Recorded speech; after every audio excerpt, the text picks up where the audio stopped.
1. Definitions, Section 2, and Classes and Powers of Criminal Courts, Section 6 to 29. Section 2 of BNSS provides definitions for key terms like cognizable offense, bailable offense, investigation, inquiry, judicial proceeding, etc., which set the foundation for understanding the entire criminal procedure. Sections 6 to 29 outline the structure and powers of criminal courts in India, from sessions courts to magistrates, and explain how judicial authority is distributed and exercised across different levels. To Section 6, Classes of Criminal Courts. Section 6 of BNSS defines the classes of criminal courts in every state. Courts of Session. Judicial Magistrates of First Class. Judicial Magistrates of Second Class. Executive Magistrates. This classification establishes a hierarchy for handling criminal cases. 3. Sections 21 to 29. Powers of Criminal Courts. Sections 21 to 29 of BNSS cover powers of courts to try offences and pass sentences.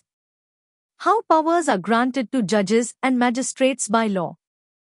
Appointment powers of authorities. Withdrawal of powers if needed.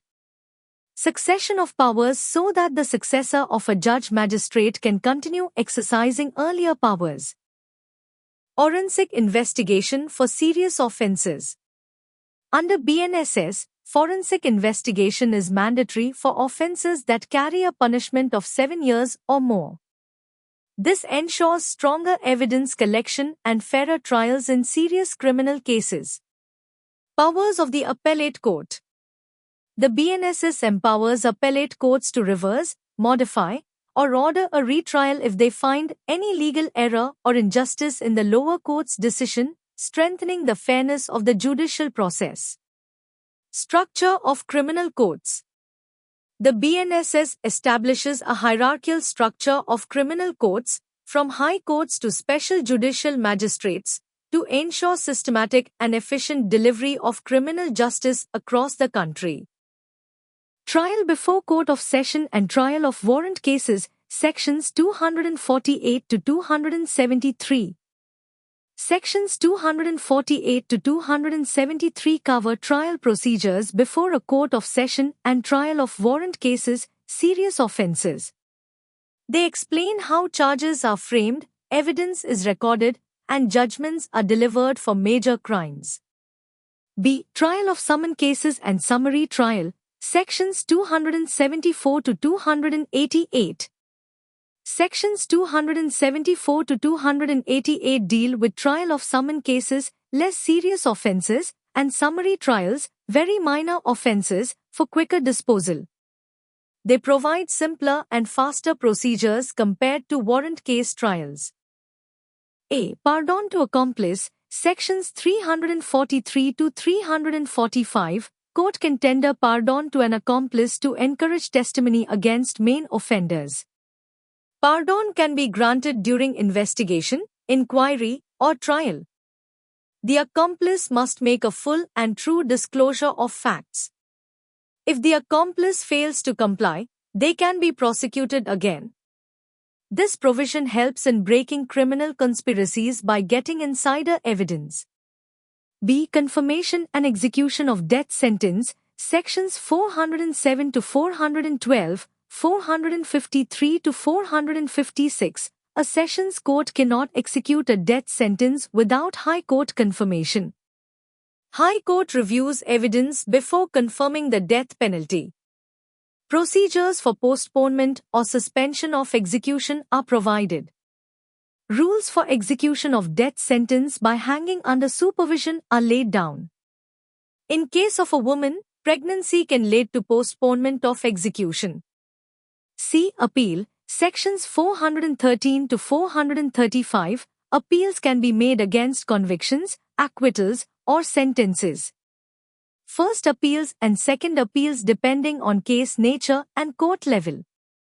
An accused can appeal if sentenced to severe punishments like death or long imprisonment.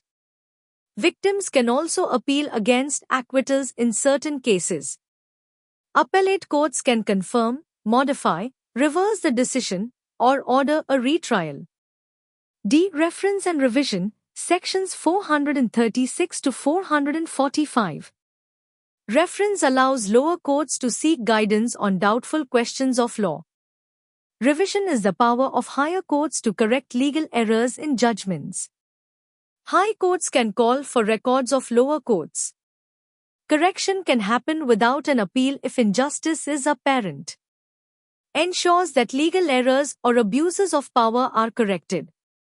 E. Suspension, remission, and commutation of sentences, 470 to 477, suspension temporarily stops execution of a sentence.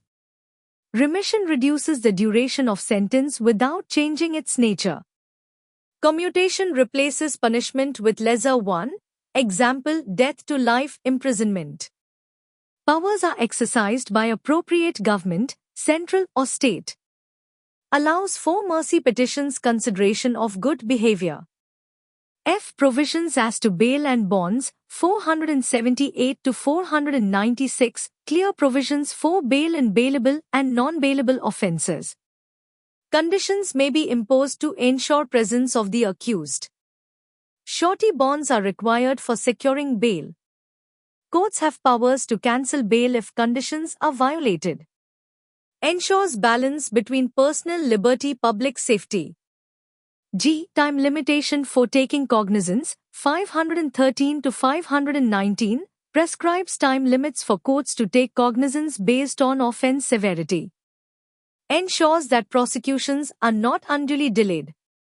Minor offences have shorter limitation periods, major ones have longer. Delay can be condoned if sufficient cause is shown. Aims to promote speedy justice and prevent stale cases. H. Inherent powers of the High Court, Section 528, High Court can act to prevent abuse of court processes. Can intervene when no specific provision in law applies. Powers are used to secure the ends. Quash proceedings to prevent harassment.